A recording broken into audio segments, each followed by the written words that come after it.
Turma boa! Deu Fortaleza na Arena Castelão. Quanto tempo eu não dizia isso, hein?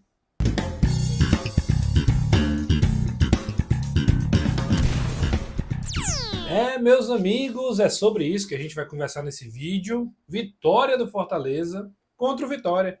2-0 na Arena Castelão. Rapaz, a última vitória do Fortaleza tinha sido contra o Bragantino. Bragantino ainda com Renato Paiva. E depois disso, muito jogo ruim, muito resultado ruim, principalmente. É isso. Antes de mais nada, aquele pedido de sempre para você que está chegando nesse vídeo, se inscrever no canal, ativar as notificações, que a gente vai bater um papo aqui hoje e nos próximos conteúdos sobre Fortaleza, sobre futebol cearense. Então, cola aí, agradecendo a todo mundo. Estamos bem pertinho dos 11 mil inscritos. Uma grande vitória. Conto com você. Quem sabe nesse vídeo a gente não bata essa marca. Eu vou falar em 3 pontos sobre essa partida em rápidas pinceladas. Primeiro ponto, antes de falar qualquer coisa do trabalho do Palermo, da reintegração do Daverson, da ausência do Sacha, do Guzmán que não estreou, antes de falar de qualquer coisa, precisamos falar que a missão de vencer o jogo foi atingida, foi cumprida. Não importava antes do jogo, a gente falava sobre isso nos últimos conteúdos, ao longo da semana. Fortaleza tem que vencer o Vitória. Fortaleza tem que conquistar 3 pontos de novo. Fortaleza tem que sentir o sabor de voltar a vencer. Isso é e foi o mais importante na Arena Castelão hoje. Vencer a equipe do Vitória, não importa como, se é no 4-3-3, 4-4-2, 3-5-2, 0-0-11, não importa.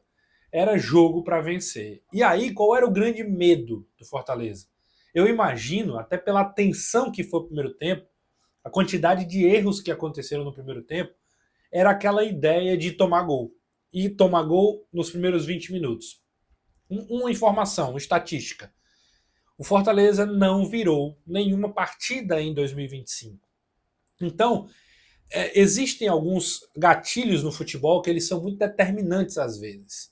E não é que tomou um gol vai perder o jogo, mas a situação ela está tão no limite da tensão que esse detalhe poderia fazer a diferença. Hoje o Fortaleza tem esse Fortaleza ali sem ir tanto ao ataque assim de forma construída.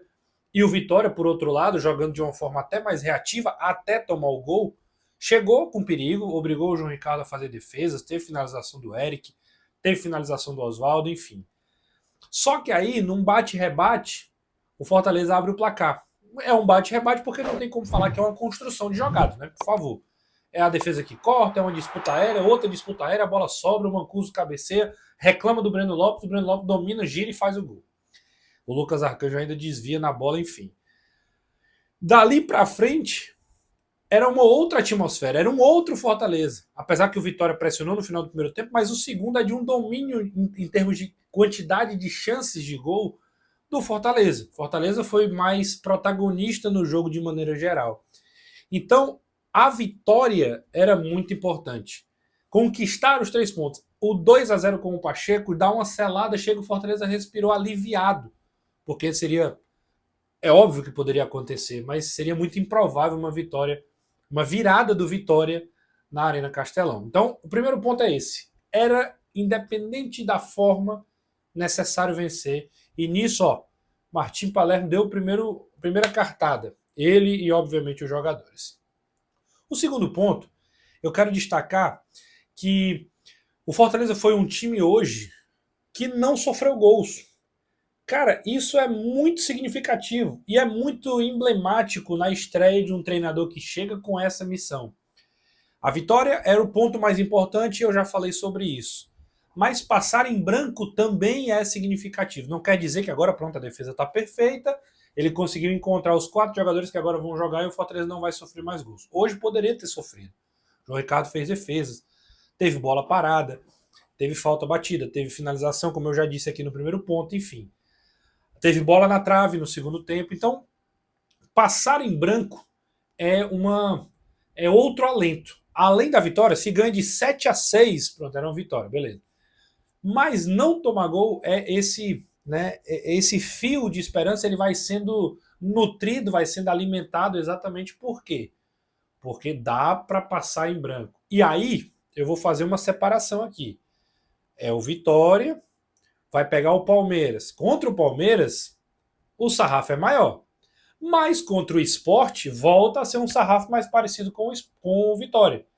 Então, em jogos assim, principalmente, é a hora de não sofrer gol, principalmente. Porque a lógica induz a gente a pensar que quando você não toma gols nesse tipo de jogos, você se aproxima muito mais da vitória. Porque você vai ter mais chances de fazer gol. Entende? Vai ter mais chances de fazer gol do que contra um Palmeiras no Allianz. Essa é a teoria. Então, não sofrer gol contra o Vitória hoje foi fundamental para aquietar o time em campo. Para dar um pouco mais de tranquilidade para o jogo fluir, para o jogo acontecer. E aí a gente vê, por exemplo, o Palermo hoje vindo com o Pierre e com o Matheus Pereira. Um meio campo que não é dos mais caçadores. O Sacha ainda, ele explicou que ainda não estava 100%, voltou, treinou pouco durante a semana e aí acabou não tendo condição. Ele preteriu o Rosseto, que também é outro que poderia jogar como primeiro homem. Abriu mão de ter o Rodrigo como titular. E outra curiosidade, o Rodrigo entra no segundo tempo para dar uma protegida. Fato curioso, o Rodrigo não vinha jogando. Hoje ganhou oportunidade com o Palermo. É um jogador que tem essa característica também. Então, assim, de certa forma, deu esse alento, né? Deu esse acalento ao coração do torcedor do Fortaleza, exatamente porque passa em branco. E um detalhe, volta o João Ricardo. Eu acredito que o Fortaleza tentou ali buscar soluções para a ausência do goleiro quando ele estava machucado e o Breno também, mas ficou claro que a ideia era trazer o João Ricardo de volta em algum momento, porque ele é o goleiro mais seguro do Fortaleza. Fez defesas, foi importante e é bom ter a referência de um goleiro que nos últimos anos foi um dos grandes pilares dessa equipe.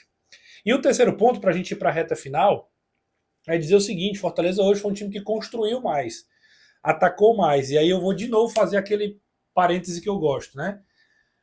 Até o minuto 30, muitos erros na construção, muitos passes errados, um jogo mais nervoso, um jogo mais tenso. Ora, pudera. Ora, também pudera.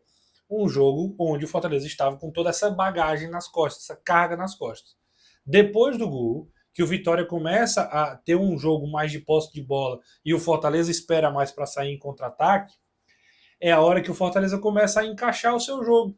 E aí, quando faz o 2-0 com o Pacheco, é a hora que parece assim que tirou o peso e agora o jogo começou a fluir.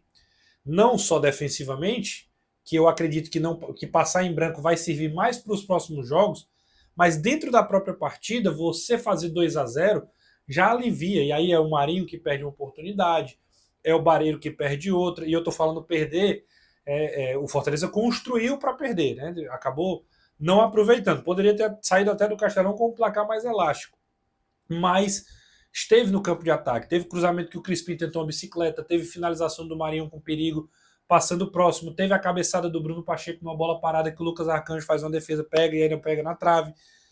Se a gente for ver, eu estava dando uma olhada aqui, foram 13 finalizações no jogo todo. No segundo tempo foram 8. 8 finalizações. O Fortaleza trocou menos passes que o Vitória no segundo tempo, mas em compensação foi um time que teve mais escanteios, obrigou mais o goleiro do adversário a trabalhar. Então, assim, um fato bem importante, né? O Fortaleza voltou a construir. Ah, Renato, mas estava 2-0. A gente tem que ver quando tiver 0-0. Óbvio, é óbvio que quando tiver 0-0 é um outro contexto. Vai ser mais difícil mesmo para o Fortaleza. Mas é um detalhe de que há recurso, há possibilidade. Se ele vai conseguir colocar em prática, aí nesse bolo se tem vários ingredientes, envolve vários outros fatores. E aí, obviamente, cada jogo tem uma história. Um detalhe que eu não tinha falado sobre, eu vi agora aqui, sobre a parte defensiva. O Vitória fez 9 desarmes ao jogo durante os 90 minutos. O Fortaleza fez 23. Detalhe interessante também. Dito isso, vitória, mais importante, a gente já falou no começo, triunfo, 3 pontos, faz 18, agora seca o Vasco, seca o Santos, para poder ficar 4 pontos de sair, aí você já vê uma luz no fim do túnel muito maior. O que parecia muito difícil e que poderia ter ficado muito pior hoje. Se o Vitória vence, eram 10 pontos para o Vitória. Então, o que poderia ser 10 virou 4. E essa distância é muito importante. Você ter ali o seu adversário mais próximo para poder puxar e tentar sair no lugar dele. Esses os 3 pontos, esse é o comentário, deixa aí também tua opinião, quero saber disso, beleza? A gente se encontra no próximo conteúdo, não deixe de se inscrever no canal, ativar as notificações, deixar o like, estamos próximos aos 11 mil e você pode me ajudar nisso aqui. Tem mais conteúdo para você e a gente se encontra na próxima. Grande abraço.